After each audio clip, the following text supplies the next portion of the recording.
Friends, ये कहानी का चौथा भाग है। अगर आपने इससे पहले वाली स्टोरी नहीं सुनी है तो डिस्क्रिप्शन में प्लेलिस्ट की लिंक है, आप वहां जाकर के सुन सकते हैं। हर रोज स्टोरी का नया भाग देखने के लिए चैनल को सब्सक्राइब करके बेल आइकन को प्रेस कर लें ताकि नई आने वाली वीडियो की नोटिफिकेशन सबसे पहले आपको मिल सके। और हाँ, प्लीज़ आप लोगों से रिक्वेस्ट है कि आप लोग कहानी को पूरा ज़रूर सुने। वीर अभी भी वैसे का वैसा ही खड़ा था। उसकी नजरें नीचे घास को ही घूर रही थी और बाकी सबकी उसको। मानस, आद्या, दछा बार बार उसको ही पुकार रहे थे कि भाई कुछ तो कर, ऐसे ही खड़े रखने का इरादा है क्या। पर वानी तो वीर को बड़ी ध्यान से देख रही थी और इस टाइम एक हल्की सी मुस्कान भी उसके चेहरे पर थी जो रौनक से कहाँ छुप सकती थी। काफी देर बाद वीर के मुंह से कुछ शब्द निकले तो सबको राहत मिली। मैं आप सभी को बाकियों की तरह हंसा तो नहीं पाऊंगा, लेकिन आप चेहरों पे मुस्कुराहट जरूर ला सकता हूँ, इतना कि आप सब दिल से खुश जरूर हो जाएंगे। वीर के इन शब्दों ने सबको कंफ्यूज तो कर ही दिया था। साथ ही साथ सब ये भी सोचने लगे थे कि आखिर ये करने क्या वाला है। खासकर बानी। फिर भी वो भी बिना किसी भाव के एक टक वीर को देखे जा रही थी। वीर ने बोलना शुरू किया, आज हम शायद पिकनिक मनाने आए हैं, फैमिली के साथ वक्त बिताना चाहते हो।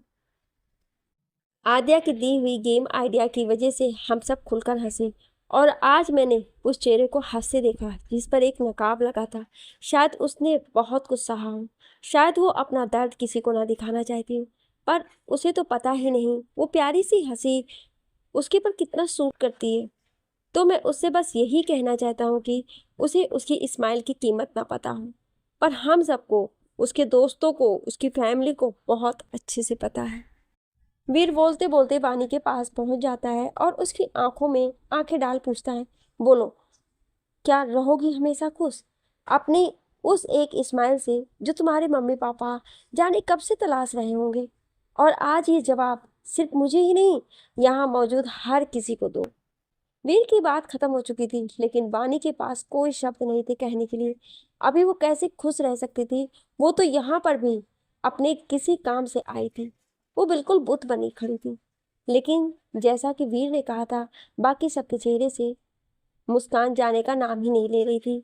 प्रवीर जी ने वीर को गले लगा लिया और उसकी पीठ ठोकते हुए उसका शुक्रिया अदा भी करना चाहा, लेकिन वीर ने उनके हाथ रोक दिए। अंकल, ऐसे नहीं। आने वाले दिनों में अगर आपको ये एहसास हो कि आपकी बेटी की खुशी की वजह मैं हूँ, तब मैं आपका हाथ नहीं रोकूंगा, लेकिन अभी नहीं। सृष्टि जी और रश्मि जी को भी बहुत खुशी हो रही थी वीर की बातें सुनकर। दोनों के मन में एक ख्याली पुलाव ने जन्म ले लिया था। फिर जब एक दूसरे की ओर देन दोनों देखी तो आपस में मुस्कुरा दी। अब सबकी नजरें जैसे बानी के चेहरे को कैद ही कर लेना चाहती थी। सब उसी को देख रहे थे। तो बानी ने नीचे देखते हुए कहा, हम सब तो गेम खेल रहे थे, तो इतना इमोशनल सब क्यों हो गए। और वैसे भी अंधेरा भी छाने लगा है, तो आप सभी को निकलना चाहिए मेरे ख्याल से। बानी बेटा, रश्मि जी ने कुछ कहना चाहा तो बानी ने उनकी बात बीच में ही काट कर बोली, मैम, अभी बहुत कुछ काम है और मैं आपको, आत्या को अपनी फैमिली मानती हूँ, तो आप सभी से वादा करती हूँ कि सही समय आने पर आप सभी को सब कुछ बताऊंगी, लेकिन प्लीज़ अभी निकलने का टाइम भी हो गया है। आप सबने गौर किया तो हल्का हल्का अंधेरा होने लगा था, इसलिए सबने वहां से निकलना ही ठीक समझा। रश्मि जी ने हल्के से बानी के गाल छुए तो बानी मुस्कुरा दी। फिर वो जाके अपनी गाड़ी में बैठ गई। बानी और मानस वहां किसी काम का बहाना करके रुक गए। वीर, आद्या, रश्मि जी और रौनक अपनी कार से निकल लिए। इधर वानी के मम्मी पापा भी राय बिला के लिए चले गए। वानी और मानस दबे कदमों से अंदर चले जा रहे थे। दोनों के ही हाथों में गन थी। वो जगह एक बड़ी सी टंकी थी जिसपे चढ़ने के लिए सीढ़ियां थी और नीचे का मंजिला टूटा फूटा। सलाम भाई। ओ, तो आप हैं वानी राय। मतलब ये वही टीवी वाली बानी राय हैं। सच में मानस भाई। एक आश्चर्य से मिली जानी पहचानी आवाज बानी और मानस के कानों में पड़ी। दोनों ने उस ओर देखा तो कियान खड़ा था। वानी की अपनी तरफ देखता पाकर वो तुरंत उसकी ओर बढ़ा और खुशी के भाव से बोला, अस्सलाम वालेकुम। वालेकुम सलाम। वानी धीरे से कियान को देखते हुए बोली, फिर मानस से इशारे में पूछा, कियान रजा, मेरा बायां हाथ इसे कह सकती हो, और छोटा भाई भी। मानस के जवाब पर बानी ने बस अपनी पलकें झपका दी। तो तुम बस अकेले आए हो क्या? मतलब वहाँ इतने लोग होंगे और हम बस 3 लोग? बानी अपनी बात पूरी कर पाती उससे पहले किसी और की आवाज़ उसके कानों में पड़ी। मेरे साथ है ना मिस रॉय, मिस्टर नंदा, बड़ी जल्दी आप चेंज वेंज करके आ गए। माना कि ये जगह घर से पास है, लेकिन इतनी जल्दी? बानी बिना किसी भाव के अपने भवें चढ़ा के बोली। ऊपर से सिर्फ एक कोट डाल लेने में कितना टाइम लगता है? रौनक बोला तो बानी ने गौर किया कि उसके कपड़े वही थे, बस अलग से उसने एक कोट डाल रखी थी।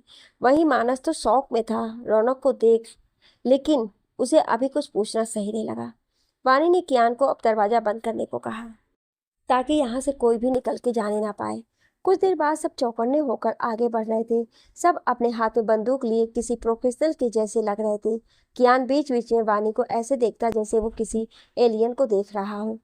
अचानक से कुछ 20-30 गुंडों ने उनका रास्ता ब्लॉक कर दिया, पर अगले ही पल झटके उनमें से एक के सर पर जोरदार लात पड़ी, जो रौनक ने हवा में उछलकर मारी थी। उसके बाद मानस, कियान और उनकी फोर्स गुंडों के साथ उलझ पड़े थे। बानी ने देखा इधर सब आपस में भिड़े हैं तो वो और आगे बढ़ने लगी, पर किसी ने पीछे से उसका हाथ पकड़ कस के मरोड़ दिया। वो इतनी तेज था कि हाथ मरोड़े जाने की वजह से उसकी आंखें दर्द से बंद हो गई। लेकिन फिर बानी ने झटके के साथ अपने पैरों को पीछे से टर्न किया और उसके सीने के बीचों बीच अपनी हिस्स चुभा दी। दर्द से कराहता हुआ वो आदमी नीचे गिर पड़ा। बानी की अच्छी हाइट और जीन्स टॉप में होने की वजह से उसे फाइट करने में कोई प्रॉब्लम नहीं हो रही थी। कुछ सीढ़ियों को चढ़ने के बाद वो टंकी के सबसे ऊपर पहुंच चुकी थी, जिसको अगर नीचे से कोई भी ध्यान से देखे तो साफ साफ देखा जा सकता था। बानी के पीछे पीछे मानस कुछ और लोगों के साथ आ चुका था, जबकि कियान और रौनक अभी भी नीचे ही थी। वानी और मानस के ठीक सामने एक बहुत बड़ा सा ब्रीफ केस थे, जिसमें हर तरह के इलीगल वेपन और ड्रग्स रखे हुए थे, और उसके पास हर कोने पे बॉडीगार्ड्स थे। अपने सामने दूसरे लोगों को देख वहां मौजूद गार्ड्स खुद ही लड़ने कूद पड़े। अब तक कियान और रौनक भी ऊपर आ चुके थे। इन दोनों की सांसें फूल रही थी, फिर भी वो किसी तरह ऊपर तक पहुंचे तो दंग रह गए। ऊपर जितने गुंडे मरते जाते उससे और ज्यादा अचानक से सामने आ जाते। मानस और बानी अपनी पूरी ताकत से लड़ रहे थे, पर उनकी आधी से ज्यादा फोर्स खत्म हो चुकी थी। वीर आद्या और रश्मि जी को घर छोड़ चुका था और कार गैराज में खड़ी करने आया था। तभी उसे ना जाने क्या सूझी, उसने अपनी गाड़ी वापस उसी जगह घुमा ली और सोचने लगा, अभी तो मानस और वानी वहीं होंगे और अंकल आंटी भी कार ले गए होंगे, तो वानी किससे आएगी? अगर कहीं वो मानस की बुलेट पे बैठ गई? माना कि वो दोस्त है, पर मिस खड़ूस राय के मामले में कोई समझौता नहीं। वीर ने कार स्टार्ट की और वापस उसी डायरेक्शन को मोड़ लिया। अब तक तो मानस और रौनक की गोलियां खत्म हो चुकी थी, तो दोनों ने अपने बाजुओं का सहारा लिया, पर कियान तो अपने अंदाज में लड़ रहा था। उसने एक गुंडे पर गन पॉइंट की, पर फिर अजीब सा मुंह बनाकर उससे पूछा, क्यों, तेरी बीवी है क्या? नहीं, पर तुझे उससे क्या, मरने के लिए तैयार हो जा और सुन, सिंगल होने में जो मजा।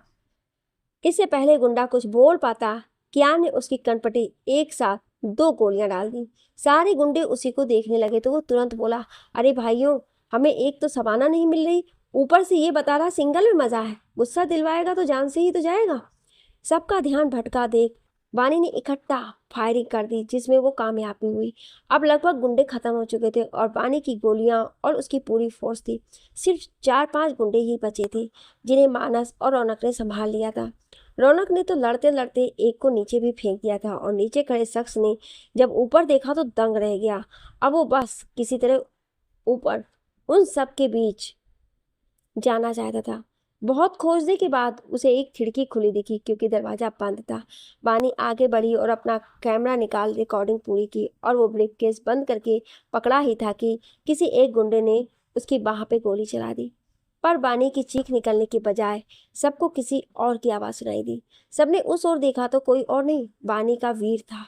इससे पहले कोई कुछ समझ पाता, वीर ने झट से दौड़ के उसको अपनी बाहों में भर लिया। बानी की आंखें लाल के साथ हल्की नम भी हो चुकी थी।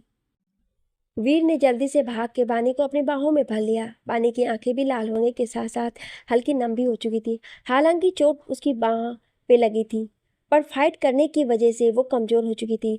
आखिर थी तो वो भी एक 0 फिगर की पतली सी लड़की। तुम करने क्या आई थी यहाँ पर? गुस्से से सनी आंखों से वीर बोला। वीर की लाल आंखों में बानी को फिक्र साफ नजर आ रही थी और बेइंतहा प्यार भी, जिसे वो जानबूझ के अनजान रहना चाहती थी। वीर ने बानी को अपना सपोर्ट दिया और उसका कंधा अपने हाथों से संभाल लिया।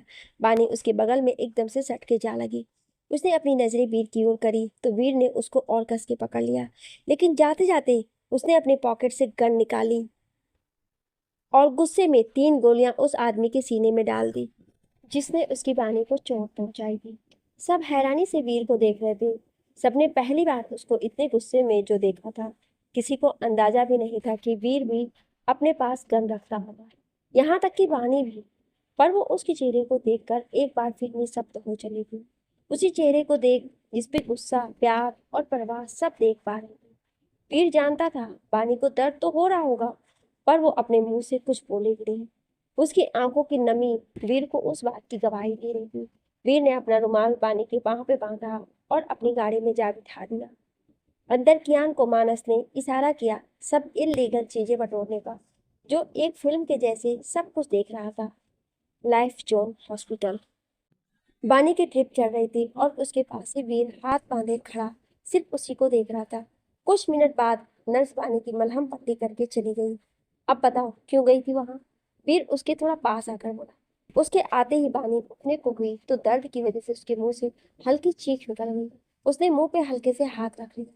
वीर ने तुरंत आंखें दिखाई और बेड पे अच्छे से लेटा दिया। फिर उसके करीब जाकर उसकी आंखों में देखते हुए बोला, उठने के लिए नहीं बोला था, सवाल पूछा था तो उसका आंसर करो। डरती नहीं हूं मैं तुमसे जो ऐसे आंखें दिखा रहे हो। बानी दूसरी ओर देखकर बोली, अच्छा वो तो अभी देखा मैंने। वीर हल्के से मुस्कुरा दिया बानी के बचपने पे। तो बानी चिढ़ गई और उसी को देखकर बोली, क्या है तुमको? देखो चुपचाप या तो बाहर जाओ या नहीं नहीं, और कोई ऑप्शन नहीं, बाहर ही जाओ सीधी। उसके इस ऑर्डर पर वीर ने पास ही एक कुर्सी खिसका ली और आराम से बैठते हुए बोला, मैं तो जाने से रहा, तुम्हें क्या अभी और लड़ाई करनी है? अगर करनी है यही करो, थोड़ा मैं भी देख लूंगा। बैठे रहो फिर यहीं, और नींद आ जाए तो नीचे से सो जाना, बिस्तर भी मंगवा दिया जाएगा ना। अरे मैं तो भूल ही गई, तुम्हारे लिए तो फैंस है ना, तुम्हारी शक्ल दिख जाए बस छिपकली जैसी चिपक जाएंगी। ओके। वानी मुंह बना के मुंह बोली तो वीर को हंसी आ गई, पर अपनी हंसी कंट्रोल कर वो बोला, हाँ ये आइडिया तो और भी अच्छा है। अब वानी के बर्दाश्त के बाहर हो चुका था। वो जानती थी वीर से कभी नहीं जीत पाएगी, इसलिए उसने कस के अपनी आंखें बंद कर ली, ये जताने के लिए कि वो सो चुकी है। पर वीर भी कहाँ कम था। वो चुपके से उठा और जाके उसके बगल में बैठ गया। बानी अभी भी वैसे ही लेटी हुई थी। वीर ने अपना हाथ उसके माथे पे रखा और धीरे से उसका सर सहलाने लगा। अब बानी को भी एहसास हो चला था कि ये वीर ही है। फिर भी वो लेटी रही और उसको भी पता न चला कि कब वो गहरी नींद में चली गई। वीर ने देखा जब वो सो चुकी है तो हल्के से उसके माथे पे किस कर ली और तुरंत अलग हो गया। इधर प्रवीर जी, जिन्हें मानस ने कॉल करके सब कुछ बता दिया था, बाहर से सब देख रहे थे। दोनों को देख वो सब कुछ समझ चुके थे। बानी को उनसे ज्यादा कौन जानता होगा, और इसलिए वो खुश भी थे। मन ही मन वो यही दुआ मांग रहे थे कि कल जल्द से जल्द बानी को भी इस बात का एहसास हो जाए। मगर उनकी जिद्दी बानी ऐसा कुछ नहीं मानेगी, ये भी उन्हें बखूबी पता था। जहाँ प्रवीण जी को बानी का मकसद और भी सब कुछ मालूम था, वहीं सृष्टि जी इन सबसे अनजान थे। उन्हें तो बानी की चोट का पता भी नहीं था, क्योंकि प्रवीण जी ने उन्हें बताया ही नहीं था और मानस को भी बताने से मना किया था। लंदन, एक बड़ा आलीशान सा बंगला, जहाँ हर रोज लग्जूरियस चीजें ही रखी थी। हर एक चीज सोने की तरह चमक रही थी। हर शो पीस को ऐसे रखा था कि देखने वाला तुरंत ही वाह वाह करने लगे। एक साइड हॉल में बड़ा सा सोफा रखा हुआ था, जिसपे मखमली से पिलो चार चांद लगा रहे थे। सामने कुछ शराब की बोतलें पड़ी थी। चकाचौंध से भरा वो बंगला आलीशान तो था, पर वहां की वाइब्स बिल्कुल भी अच्छी नहीं। उस बड़े से सोफे पे 40-45 उम्र का आदमी कई हसीनाओं से घिरा अय्याशी के मजे ले रहा था। वो आदमी बार बार अपने पास मौजूद उन अंग्रेजी लड़कियों के जिस्मों को बड़ी घिनौनी तरीके से छूता और शराब का घूंट कहीं उनके ऊपर तो कभी अपने मुंह पे डाल देता। वो ऐसा अनगिनत बार कर चुका था। तभी एक और आदमी अंदर दाखिल हुआ। उसके हाथ में कुछ फाइल थी, जिन्हें उसे अपने बॉस के सामने पेश करना था। बस ये पूरे में जो अपनी जगह है, ये वहां की फाइल है। किसी तरह बड़ी मुश्किल से चंद शब्द उसके मुंह से निकले। हाँ। लड़कियों से घिरे आदमी ने अपना एक हाथ हवा में उठाया तो सारी लड़कियां ऊपर कमरे की तरफ चली गई। अब सिर्फ वहां दो लोग ही मौजूद थे। तिरनेस लड़खड़ाते कदमों से फाइल के पास आया और तुरंत ही उसने आदमी के हाथ से फाइल छीनी। उसने पूरी फाइल बड़े इत्मीनान से पढ़ी। फिर आदमी को देखते हुए बोला, ये जगह भी चली गई क्या? जानी तो नहीं चाहिए थी। क्यों रे? बड़ा माल पड़ा था उधर। चीची बॉस। तो जीजी क्या बोल रहा है तू? मुंह में जबान नहीं है तेरी? बॉस, वो पूरे विमान नगर में अपनी जो बड़ी टंकी है उधर से सारा माल गायब है। यही आपको बताना था। वो आदमी अब त्रिनेश के सामने हिम्मत से बोल पा रहा था। उसकी बात सुनकर त्रिनेश बिना किसी भाव से उसी की ओर बढ़ा और अपने हाथ में पकड़ा शराब की बोतल उसके सर पे कस के तोड़ दी। आदमी ने हाथ अपने सर पे रखा जहां से बहुत तेजी से खून बह जा रहा था। कुछ पल बाद वो निढाल होकर वहीं गिर पड़ा। वहीं तिरनेश उसकी लाश को देख बोला, बुरी खबर सुनाने आया था?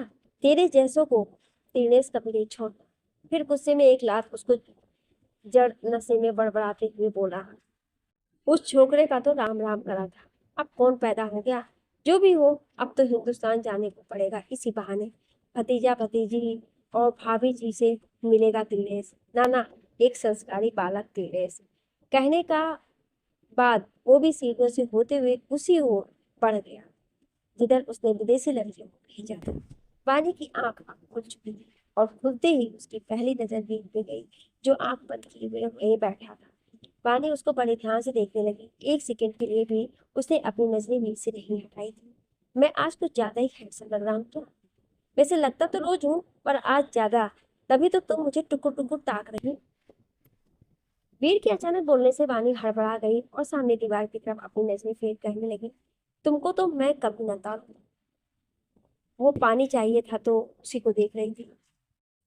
मुझे तो पता ही नहीं था कि पानी को देखने से वो खुद बोलेगा, आप मुझे पियोगे क्या? पानी को हंसी तो आ रही थी, लेकिन वीर के सामने वो हंसना भी नहीं चाहती थी।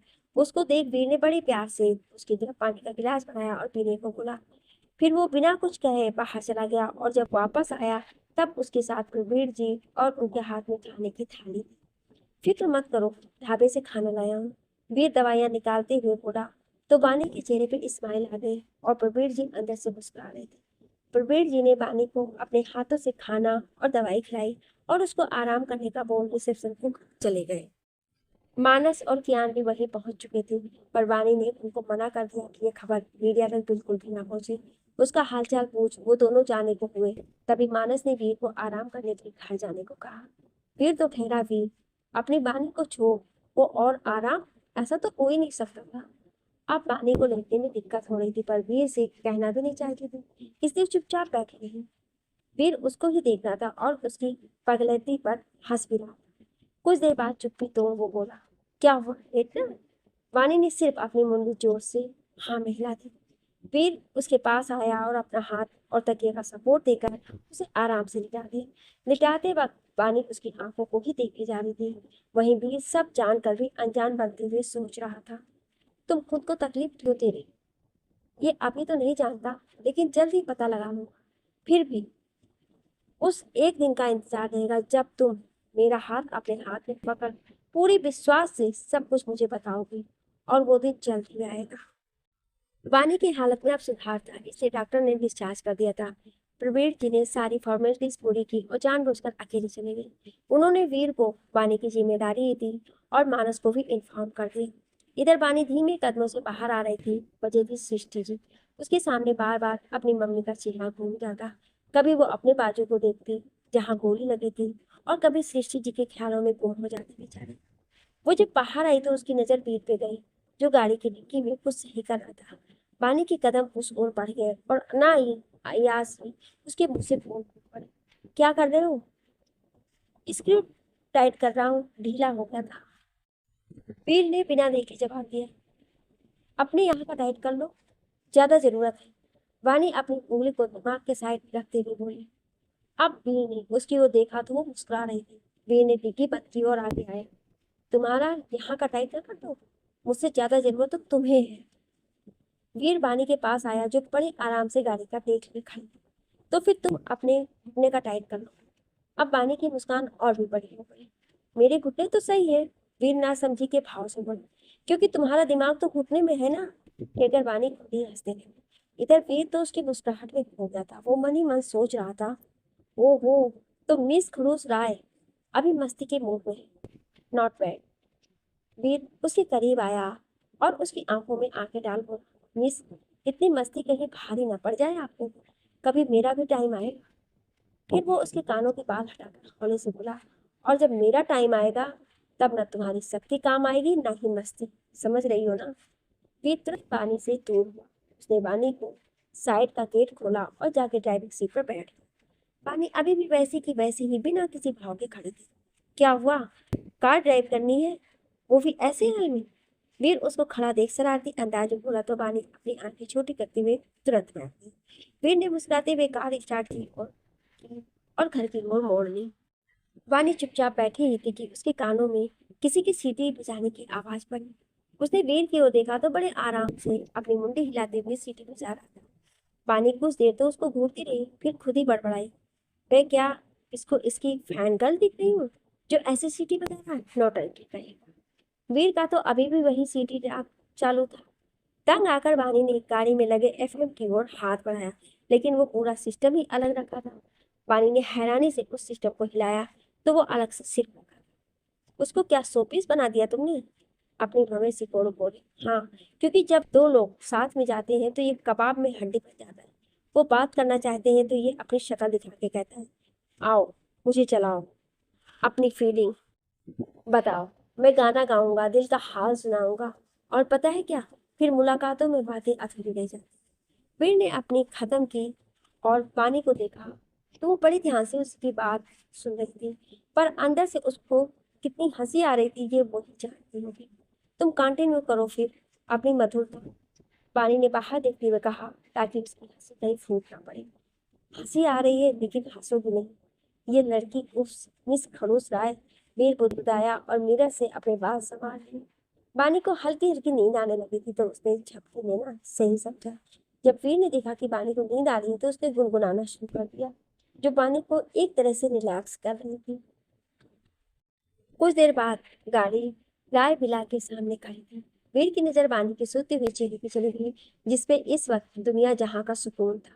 बानी का एक हाथ उसके दूसरे हाथ पर था और उसका सर सीट से टिका था। वीर के हाथ उस ओर बढ़ गए। उसने बानी का हाथ लिया और हल्के से अपने घुटनों की छाप उसके हाथों पे छोड़ी। बानी तो जैसे किसी सपने से जाग गई। क्या हुआ, सो लो, अभी तो रात है। वीर एकदम सीरियस होकर बोला। पहले तो वानी को कुछ समझ नहीं आया, लेकिन जब उसने आसपास देखा तो जल्दी से गेट खोलते हुए बोली, थोड़ी देर के लिए मुंह बंद नहीं रह सकता तुम्हारा। लेकिन हड़बड़ में उसकी बाह पे जोर लगा, जिस वजह से उसको एक तेज दर्द ने रोक दिया।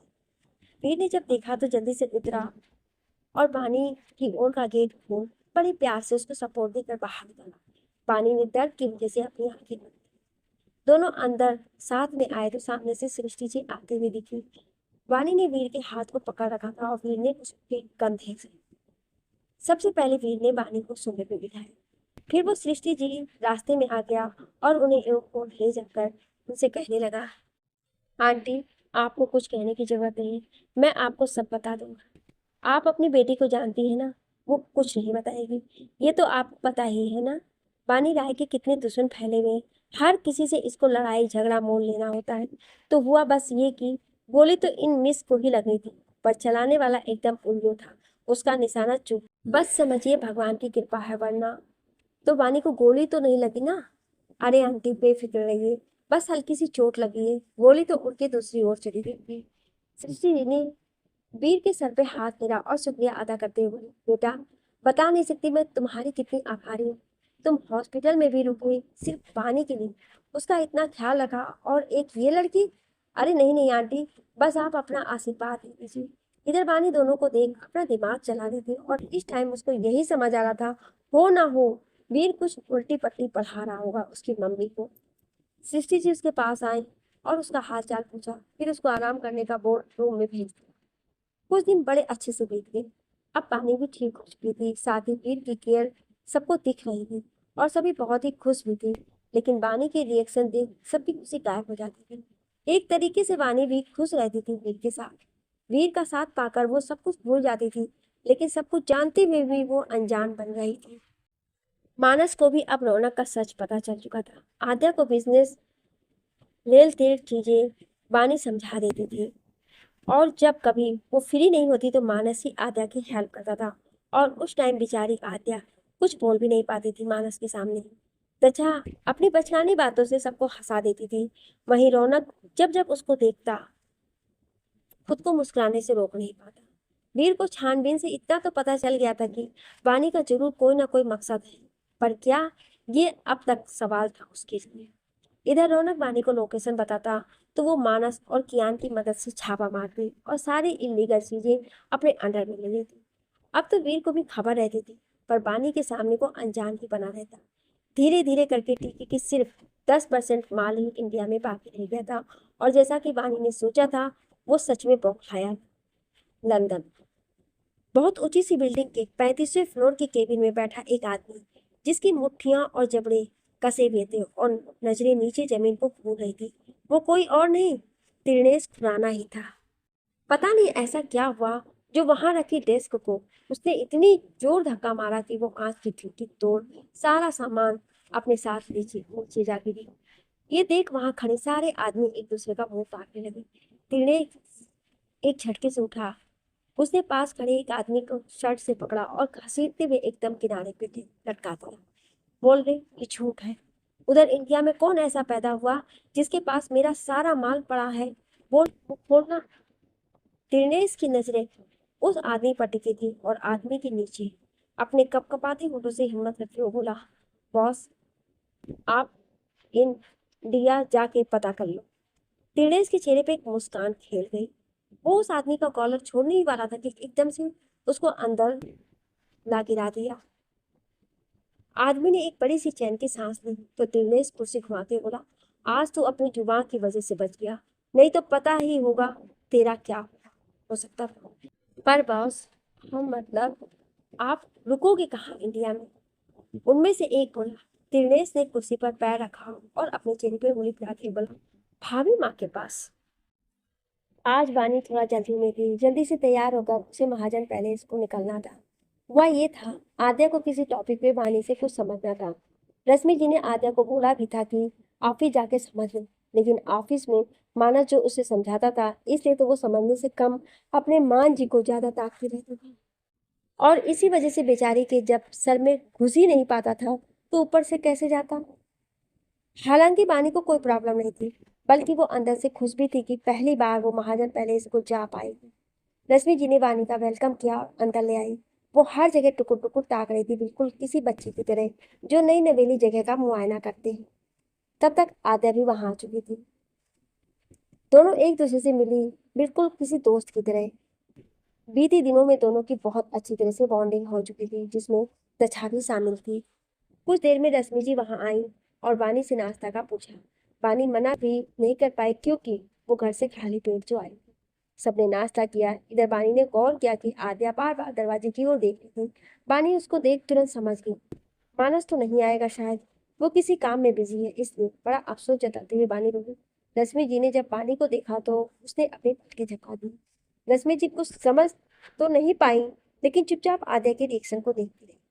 इधर आद्या ने जब ये सुना तो अपना क्यूट सा फेस प्लेट में घुसा दिया और नजरें नीचे करके खाने लगी। काफी देर तक जब उसको कोई हलचल नहीं सुनाई दी तो उसने अपनी मुंडी ऊपर उठाई तो पाया दोनों के दोनों उसी को देख के हंसे जा रहे थे, और फिर उनकी हंसने की आवाज तेज हो गई।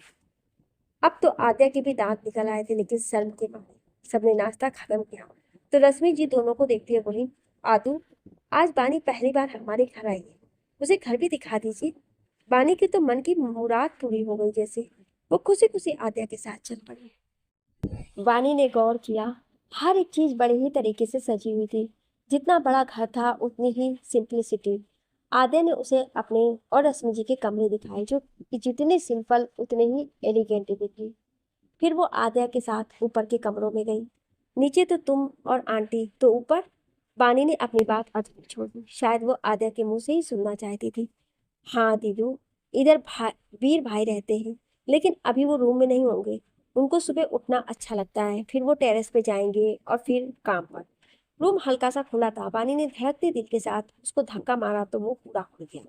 बानी की नजर सबसे पहले उसके बेडरूम के ऊपर लगी फोटो के ऊपर पड़ी, जिसमें वो कातिलाना पोज दिए बैठा था और बाल माथे पर आकर उसको गजब का लुक दे रहे थे।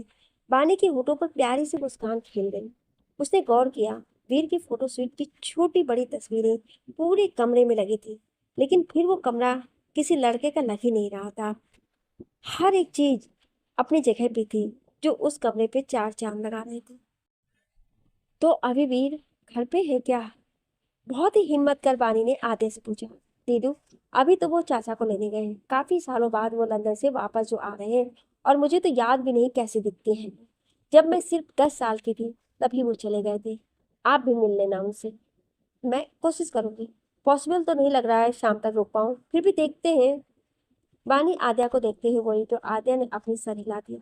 बानी देखते देखते अब स्टडी टेबल के पास आ पहुंची, जिधर स्पेक्स और बुक्स रखी थी। वीर चश्मा भी लगाता है क्या? वानी के चेहरे पे ये पूछते वक्त एक दिलकश मुस्कान थी।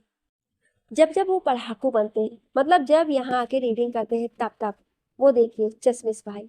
आधे ने उंगली से एक तस्वीर की ओर इशारा किया जो वही टेबल पर रखी थी, जिसमें वीर सच में बड़ा प्यारा लग रहा था। बानी ने उस फोटो को हाथ में लिया और उसको देखते हुए हंस पड़ी। आद्या भी बानी को ऐसे देख खुश थी। बानी सबको देखते हुए कबर्ड के पास आई और वहीं खड़ी हुई थी कि आद्या बीच में ही बोल पड़ी। नहीं दीदू, भाई ने मना किया है किसी को कबर्ड खोलने से। लेकिन ऐसा क्यों? ऐसी क्या खास बात है इसमें? मुझे तो नहीं पता, लेकिन एक बार वो बता रहे थे कि इनमें उनके फीमेल फैंस की पिक रखी है जो वो किसी को नहीं देखने देती। आद्या ने अपनी तिकड़म लगा के ये लाइन अपने मन से चिपका दी और चुपचाप खड़ी हो गई। तो फिर मैं रहने देती हूँ, उसे बुरा लग जाएगा। वैसे भी मुझे नहीं देखनी उनके फीमेल फैंस की पिक। बानी ने जबरदस्ती मुस्कुराते हुए कहा और बाहर निकलने लगी। अब आद्या और बानी आद्या के कमरे में गई और आपस में समझने समझाने का काम शुरू हुआ। इस टाइम आद्या खुद को कितना लकी मान रही थी कि उसे उसकी आइडियाज समझा रही है। इससे अच्छी बात उसके लिए क्या हो सकती थी? दोपहर का वक्त। आद्या और बानी आपस में बिजी ही थे कि बाहर से उन्हें कुछ आवाजें आने लगी। आद्या पहले उठी और हल्का सा दरवाजा खोल के देखा तो एक बड़ी सी मुस्कान उसके चेहरे पे फैल गई। उसने जल्दी से बानी को आने का इशारा किया और बोली, दीदू चाचा आ गए हैं, आप भी मिल लो आकर। इतना बोल वो जल्दी से आगे बढ़ गई और बानी वहीं खड़ी सब कुछ देखती रही। रश्मि जी, आद्या और वीर उनके चाचा से मिलके बहुत खुश थे। अरे, ये तो कितनी बड़ी हो गई है। नाम था आद्या। हाँ, आद्या। एक भारी आवाज बानी के कानों से टकराई, पर वो उनके चाचा का चेहरा उनकी पीठ आगे होने की वजह से नहीं देख पा रही थी। अचानक ही उनके चाचा सामने एक बड़ी सी तस्वीर की ओर बढ़े तो सबकी नजरें उधर ही टिक गई। भाभी माँ, भैया कितने कम दिनों में हम सबको छोड़कर चले गए। पता है आपको मैं कितना याद करता था सबको, और भैया उनको तो अभी भी करता हूँ। वानी को समझ आया कि वो ना हो ये वीर के पापा होंगे, लेकिन अब तो आपने सब बना लिया अपने दम पर। अरे हमारे वीर के पास क्या कुछ नहीं है ये बोलो। आद्या बिटिया भी जल्दी ही सेटल हो जाएगी। अरे नहीं नहीं दिनेश, सेटल होना तो आद्या का फैसला होगा, लेकिन पहले वो कुछ पढ़ना चाहेगी। रश्मि जी बोली तो सबसे बड़ा धक्का पानी को लगा, लेकिन अभी भी वो नाम को लेकर कंफ्यूज थी। तभी रश्मि जी की नजर पानी पर पड़ी तो उन्होंने उसे बुलाया। तभी सबका ध्यान उसकी ओर गया। पानी धीमे कदमों से उनकी ओर आई और एक टक तिरनेस को देखने लगी। तिरनेस भी जब उसकी ओर पलटा तब वानी की आंखें हैरानी से बड़ी हो गई। क्या हुआ बेटा? माई सेल्फ तिरनेस महासन, मुस्कुराते हुए तिलेश बोला। लेकिन बानी तो अब भी वैसी की वैसी खड़ी थी। वहीं आद्या रश्मि जी बानी को ताके जा रही थी और वी बानी को लेकर सबसे ज्यादा सोच में था। उससे अच्छे से बानी को कौन समझ पाया था? सब सोच रहे थे कि एकदम से बानी बोल पड़ी, नमस्ते अंकल, मैं बानी राव। अरे मिलना मिलाना तो चलता ही रहेगा, खाने का टाइम भी हो गया, चलो सब जल्दी से हाथ मुंह धो के आ जाओ टेबल पर। रश्मि जी सबको देखते हुए बोली और किचन में चली गई। कुछ देर बाद सब एक साथ डाइनिंग टेबल पर थे। रश्मि जी ने खुद सबको खाना सर्व किया और जाके खुद भी बैठ गई। तिड़े ने गिलास से थोड़ा पानी लिया और प्लेट के चारों ओर अचवाते हुए मंत्रोच्चारण किया। फिर बहुत ही श्रद्धा दिखाते हुए अपने हाथों को आपस में जोड़ पहला निवाला मुंह में लिया। बानी और बाकी सब ये सब करते उसको बड़े ध्यान से देख रहे थे। भाभी माँ, आपके हाथों में आज भी वही लाजवाब स्वाद है जो सालों पहले हुआ करता था। आज बहुत सुकून मिला आपके हाथों का खाना खाकर। दिनेश, गर्व तो हमें आप पर हो रहा है। आप लंदन में रहकर भी अपनी संस्कृति को नहीं भूले और जमीन से जुड़े हुए हैं, बिल्कुल बानी बेटा की तरह। रश्मि जी ने कहा तो दिनेश मुस्कुरा दिया, पर बानी को नजरें अब भी उसी के ऊपर थी। वो दिनेश की हर एक चीज बड़ी बारीकी से नोट कर रही थी। दिनेश खुराना उर्फ महाजन, तुम्हारे संस्कारों में छुपा असली नकाब तो मैं हटाऊंगी। इन अच्छे लोगों का विश्वास तुम बुरी तरह से तोड़ने की गलती कर रहे हो। फिलहाल तो मुझे ये जानना है, क्या तुम मेरी आइडेंटिटी से वाकिफ हो या नहीं। वानी ये सब खाते खाते सोच रही थी। तिरने से एक नजर उस पर डाली और हल्की सी टेढ़ी मुस्कान उसके होठों पर तैर गई। वानी ऊपर टेरेस पर खड़ी आसमान निहार रही थी। मौसम भी अच्छा था, मंद मंद हवाएं उसके चेहरे को छूकर गुजर रही थी, पर उसके दिमाग से तिरनेस की सारी बातें, सारी आदतें किसी फिल्म की जैसे घूम रही थी। तभी किसी ने उसके कंधे पर हाथ रखा और बगल में खड़ा हो गया। तुम यहाँ किस सोच में डूबी हो। वीर की निगाहों ने उसकी निगाहों का पीछा किया तो पाया वो सामने देख रही है। तुम यहाँ किस लिए चले आए। वानी ने जवाब देने के बजाय सवाल पूछा। घर मेरा, छत मेरी, मर्जी भी मेरी, तो जब मन करेगा मैं क्यों ना आऊं। वीर अब भी सामने देखा। हाँ, वानी ने कहा और अपनी पलकें झपका दी। तुम चाचा को लेकर सोच रही हो ना। इस बार वीर के सवाल से वानी ने उसकी ओर देखा, पर बोली कुछ नहीं तो वीर खुद बोल पड़ा। वो सच में ऐसे ही है, बहुत ही संस्कारी है। बल्कि मैं तो खुद सोचने लगता हूँ, लंदन में गए तब भी वो हम सबको नहीं भूले, अपने परिवार को नहीं भूले, अपनी संस्कृति को नहीं भूले। और पता है क्या, यही बात उन्हें सबसे अलग बनाती। पापा की डेथ के बाद वो हमारे साथ रहे, वरना सब तो तुरंत ही जायदाद मांगने पर उतर आते हैं। पूरे 1.5 महीने तक हम सबको संभाले रखा, पर फिर वो अपनी किस्मत आजमाने लंदन चले गए। बानी बड़ी ध्यान से वीर के चेहरे को देखे जा रही थी। विश्वास, अपनापन और प्यार वीर के चेहरे से साफ झलक रहा था। वो चिल्ला चिल्ला कर बताना चाहती थी, लेकिन वीर की आंखों ने उसे इस बात की इजाजत दी। वीर ने अपनी बात पूरी की तो पाया बानी उसी की ओर ही लगाए है। वो उसकी ओर घूमा और उसकी ठुड्डी को अपनी उंगली से थोड़ा ऊपर उठाया और उसकी आंखों में देखते हुए बोला, कभी कभी दिल की बात सुन लेनी चाहिए, दर्द कम हो जाता है। बानी बड़ी ही मासूमी से उसको देख रही थी। अचानक ही उसकी आंखों से एक बूंद वीर के हाथ पर आ गई। वीर ने अपने हाथ को देखा, फिर हौले से उसके आंसू पोंछ लिए और उसके माथे पे अपने होठ की छाप छोड़ी। अब इन्हें बहाने का सोचना भी मत, वीर ने कहा, लेकिन बानी अब भी वैसी ही खड़ी थी। अगर मैं कहूँ ये अकेले में अब रोज बहेंगे तो भी मैं हमेशा तुम्हारा साथ दूंगा। वीर के इस तरह बोलने पर बानी के चेहरे पे स्माइल आ चुकी थी। वीर का किसी का कॉल आए तो वो नीचे आ गए। इधर बानी मन ही मन सोच रही थी, पता नहीं क्या हो रहा है। आज जो फैसला मैं लूंगी, उम्मीद है वीर तुम मुझे समझो। जानती हूँ तुम्हारी फीलिंग्स हर्ट होगी, पर कहते हुए उसने एक ठंडी हाँ भरी राय मिला। बानी के मम्मी पापा आपस में बैठे बातें कर रहे थे, तभी उनकी नजर बानी पर गई जो धीरे धीरे सीढ़ियां उतरते हुए आ रही थी। वो बिल्कुल भावहीन थी। ना ही उसने अपने मम्मी पापा की ओर देखा, बल्कि उसकी नजर जमीन पर गई। आप दोनों से कुछ जरूरी बात करनी। बानी उनकी ओर आते हुए बोली, तो यहाँ आओ, बैठकर बात करते हैं। सृष्टि जी हंसते हुए बोली। बानी को समझ नहीं आ रहा था कैसे बोले जो वो बोलना चाह रही थी। पापा, वो मुझे वीर से शादी करनी है। पर वीर जी और सृष्टि जी दोनों एक दूसरे का मुंह देखने लगे। फिर सृष्टि जी जल्दी से बोली, तो ये सच्चे मन से कह रही है या फिर कुछ और। मम्मी, मैं पूरे दिल से ये बात आपके सामने बोल रही हूँ। इससे पहले बानी कुछ समझ पाती, दोनों झट से उसके गले आकर लग गए। हम सबने पिकनिक वाले दिन देखा था, वो तुझसे कितना प्यार करता है। तू खुश रहेगी वहां, और रश्मि तो तुझे अपनी बेटी मानती है। हाँ सृष्टि, अब जल्दी से रश्मि जी से बात करो और फिर तैयारी। बलबीर जी अपनी पत्नी की हाँ में हाँ मिलाते हुए बोले। लेकिन इन सब के बीच बानी बिल्कुल शांत बैठी थी। पता नहीं वो खुश थी या दुखी, उसके चेहरे को देख कुछ भी बताना मुश्किल था। वो जल्दी से उठकर अपने कमरे को भाग गई और दरवाजा बंद कर लिया। अपने बिस्तर पर वो औंधे मुंह जा गई और सिसक सिसक कर रोने लगी। उसका ऐसा रोना किसी को भी दया से भर सकता था। फिर अगर वीर वहां होता तो उसकी हालत क्या होती। उसके दिमाग में वो सारी बातें चल पड़ी थी जब महाजन पैलेस पर वीर के आने से पहले तिरनेस उसके पास आया था। सृष्टि जी ने रश्मि जी को सब कुछ बता दिया था। वो तो डबल खुश थी। किसी दिन तो उन्होंने और आद्या ने भी यही सोचा था। पर वीर कहीं बाहर गया हुआ था, इसलिए वो इस सब से अनजान था। रश्मि जी के कहने पर त्रिनेश उड़ान एसोसिएशन गया हुआ था। असल में जाना तो वो चाहता ही था, बस बुलवाना उसे रश्मि जी के मुंह से ही था। रौनक ने जब उसे कहा देखा तो उसे सालों पहले का सब कुछ याद आने लगा, जो कभी उसकी आंखों के सामने हुआ था। वही शक्ल, वही नाक के पास बुरा मस्सा और वही चाल। लगभग पानी की ही उम्र का होगा वो जब वो बुरी घटना हुई थी। एक टीनेजर लड़की लड़के की उस जिस्म पर बार बार हाथ मार रही थी, जिसके बचने की उम्मीद शायद खत्म हो चुकी थी। रौनक होश में तब आया जब टीनेज उसके पास आके खड़ा हो। रौनक के चेहरे पर डर साफ दिख रहा था। वह हकलाते हुए बोला, यस सर। टीनेज उसको ऊपर से नीचे तक घूरता रहा, फिर बोला, चल हट, यहाँ साले नौकर भी बोलते हैं, और उसको धक्का मारकर एक कोने में कर दिया।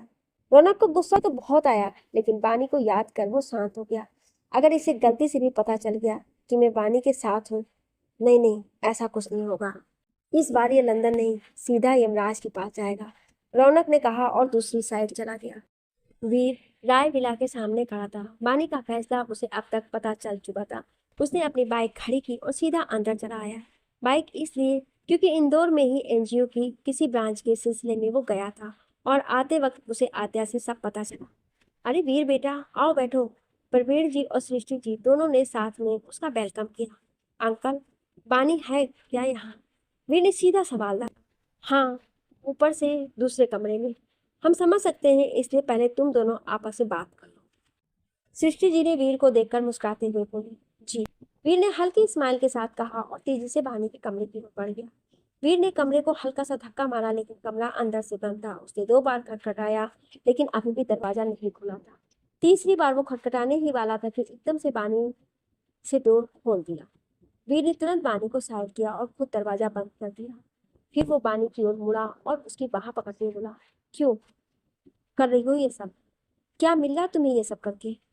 वीर पानी को शीशे के सामने लेकर आया और बोला, आंसू पोंछ लिए, लेकिन आंखों में दर्द साफ दिखाई दे रहा है। तुम खुद की जिंदगी क्यों बर्बाद करना चाह रही हो? बानी ने उससे हाथ छुड़ाया और आगे आते हुए बोली, मैं सच में तुमसे शादी करना चाहती हूँ, और प्यार भी करती हूँ। वीर गुस्से में उसके पास आया और उसका चेहरा अपने दोनों हाथों से पकड़ते हुए बोला, पागल हो गई हो क्या? कोई भी वजह हो तुम्हारी, लेकिन ये फैसला और प्यार? हाँ, अरे अभी तो तुम्हारी फीलिंग्स ही कच्ची है, फिर प्यार तो दूर की बात। तुमको चाहने लगा था, मैंने सोचा था तुम्हारी जिंदगी में हर वो खुशी दूंगा जिसकी तुम हकदार हो, लेकिन इस फैसले की उम्मीद तो बिल्कुल भी नहीं थी। वीर गुस्से में सब बोले जा रहा था, और बानी, वो तो बस उसके चेहरे के भाव को एक टक देखे जा रही थी। वो भी वीर के गले लगकर सब बता देना चाहती थी, पर वो ऐसा कुछ कर ही नहीं पाई। चुप मत रहो बानी, बोलो, कुछ बोलो। वीर ने चिल्लाकर उससे कहा तो उसने वीर के हाथों को झटक दिया और बिना किसी भाव के बोली, तुम शादी करोगे और तुम्हें मेरी कसम है। मैं तुम्हारी ये फालतू की कस्में नहीं मानने वाला। वीर उसके आगे आकर बोले, ठीक है, मत मानो। अगर ये सच हो गई, अगर बाद में मुझे कुछ हो गया, तो फिर मानते रहना खुद को मिलती। इससे आगे बानी कुछ बोल पाती, उसकी आंखें डर से बंद हो गई, क्योंकि वीर ने उस पर हाथ उठा दिया था। फिर उसे एहसास हुआ कि उसके इर्द गिर्द 2 मजबूत बाहें हैं। हाँ, वो वीर के सीने से लिपटी थी। आप कभी ऐसा सोचना भी मत, समझी? और तुम यही चाहती हो ना, तो ठीक है, मैं तैयार हूँ शादी के लिए। लेकिन याद रखना, शादी के बाद मैं तुम्हारे हर वो मकसद में तुम्हारे साथ हूँ जिसके लिए तुम ये सब कर रहे हो। जानता हूँ मेरे जाने के बाद तुम और रोगे, लेकिन हो सके तो इन्हें बहने से रोक लेना प्लीज। वे ठंडी आह भरते हुए बोला और उसके सर पर किस किया। बानी ने बस अपनी मुंडी हल्के से हिला दी तो वीर ने उसको एक नजर देखा और चला गया। लेकिन बानी किसी रोबोट की तरह अभी भी खड़ी थी। वो एकदम से बेड पे बैठ गई और उसकी आंखों से आंसू झरझर बहने लगे। वो खुद से सवाल कर रही थी, सच्ची तो बोल रहा था वो, क्यों कर रही हूँ मैं ऐसा, वो भी उस लड़के के साथ जो अभी भी मेरे बारे में ही सोच रहा है, ये जानती हुई भी कि लाइफ तो उसकी भी बर्बाद होगी, लेकिन फिर भी वो सिर्फ मेरे बारे में सोच रहा है। क्यों कर रही है तू ऐसा उसके साथ वानू, क्यों? अचानक से उसके दिमाग में वो सब चलने लगा जब वीर के आने से पहले टेरेस पर तिरडेस आया था। फ्लैशबैक। बानी आसमान को निहार ही रही थी कि पीछे से एक आवाज उसके कानों में पड़ी, तू है बानी राय? तो वो तिरनेस की आवाज थी। इससे पहले कि बानी कुछ समझ पाती, तिरनेस ने जेब से छुरी निकाल उसकी गर्दन पे लगा दी और दांत पीसते हुए बोला, मन तो कर रहा है तुझे अभी यहीं यही सुहा कर दूं। मेरा सारा माल उठवाया था ना, मगर क्या है ना, त्रिनेश ने आज तक किसी को इतनी बेरहम मौत नहीं दी। अरे सॉरी रे पापा, आसान मौत नहीं दी। तुम जैसा इंसान और कर भी क्या सकता है, इंसान तो तू है ही नहीं। बानी भी उसकी आंखों में बिना किसी डर के देखती हुई, अपने भाई की मौत भूल गई क्या, जो ऐसी ऊंची आवाज में बात कर रही है लड़की। त्रिनेश उसकी छुरी और चुभाने को हुआ, लेकिन बानी नीचे होकर पीछे हो गई और बोली, ना भाई को भूली हूं, ना उस याद को। तुझे देख, मैंने यहाँ आने के लिए फोर्स किया, और तू तू तो आ भी गया त्रिनेश, खुराना और महाजन। त्रिनेश के खेल तुझ जैसे लुच्ची पुच्ची मामूली खिलाड़ी नहीं समझ पाएंगे। तेरे को लगा होगा मैं तो जानता ही नहीं तेरी आइडेंटिटी। सही सोचा था तुमने, यहाँ आने के बाद ही तो पता चला। पर पता है क्या, तू सब जानते हुए भी कुछ नहीं कर पाएगी, समझी, कुछ भी नहीं। फिर वो अपना भूरा मस्से को रगड़ते हुए बोला, अब यहाँ आ ही गया हो तो सोच रहा हूँ भाभी माँ को तेरे भैया की तरह पहुंचा ही दूँ ऊपर। बच्ची आद्या बिटिया और वीर, उनको तो हाथों से मसल के रख दूंगा। ए, इस फैमिली के बारे में कुछ बोला ना, कोई भी हरकत करना भी मत, वरना इस बार ये तेरी छुरी तेरे मुंह पे लाखों निशान बना देगी। बानी अब जोश में आ चुकी थी। बड़ा लग रहा है तेरे को, चल एक काम कर, महाजनों की मेंबर मत बन जा।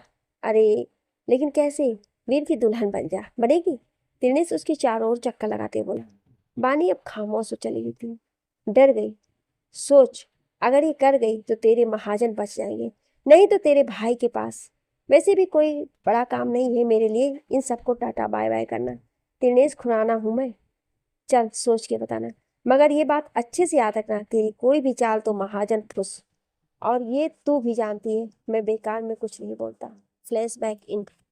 वानी ने तुरंत अपने आंसू पोंछे और खुद से बोली, टीके ने इतना सब सोचा तो खाली हाथ तो नहीं सोचा होगा ना।